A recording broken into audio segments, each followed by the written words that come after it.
So I want to speak to you guys first and foremost about the NICU. As you all know, that's the thing that brought me here. That's the thing that garnered my attention, was when Ballad Health decided that they wanted to try to reduce the Holston Valley Medical Center Level 3 NICU to a Level 1 nursery.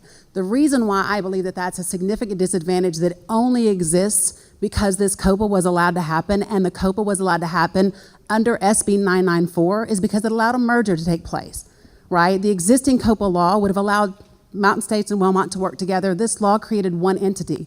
That one entity with no competition means that we would be losing a center that we would have had because it would have been a Wellmont facility. You had 272 babies that were treated at that facility last year.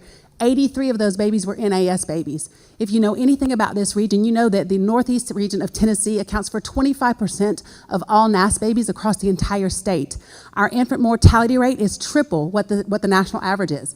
That means, so on a national level, 5.8 babies out of every 1,000 die at birth.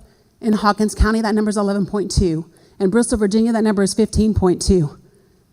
In Sullivan County, that number is 6.5. In Carter County, that number is 7.5. It's ridiculous, and when you combine that with our opioid crisis, you create a situation that cannot be solved when you reduce access and you move access to care away. Now, you've heard Alan Levine talk about protocols that they have utilized in Norton and in Johnston Memorial. The reason that's problematic is because it's also illegal. According to Virginia state law, Level 1 nurseries can only be used for well babies with low risk, and if there is a risk, they are to be stabilized and then immediately transported. What I will tell you is that Norton is using those facilities, and they are keeping babies on cardiorespiratory monitors and giving morphine treatments. And the longest they've had has been up to 6 weeks. That is special care. That's sick baby care, and they're billing it as such as a Level 1 facility, which again is illegal. That's problematic.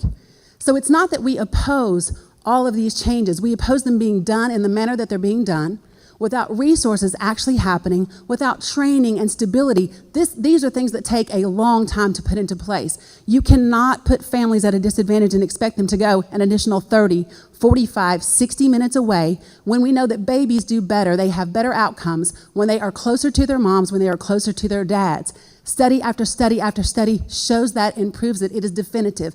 Holston Valley's NICU, by Ballad's own information, their babies go home 3 to 5 days faster than Niswonger.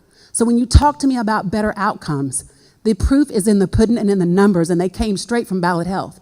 Our Level 3 NICU needs to stay exactly where it is, because moving it away is a disadvantage to every baby that is going to be born, like this one, that was 1 pound and 3 ounces, every mom, every dad, every grandmother. These folks live in a region that is 20 to 40% poverty. 10% don't have transportation.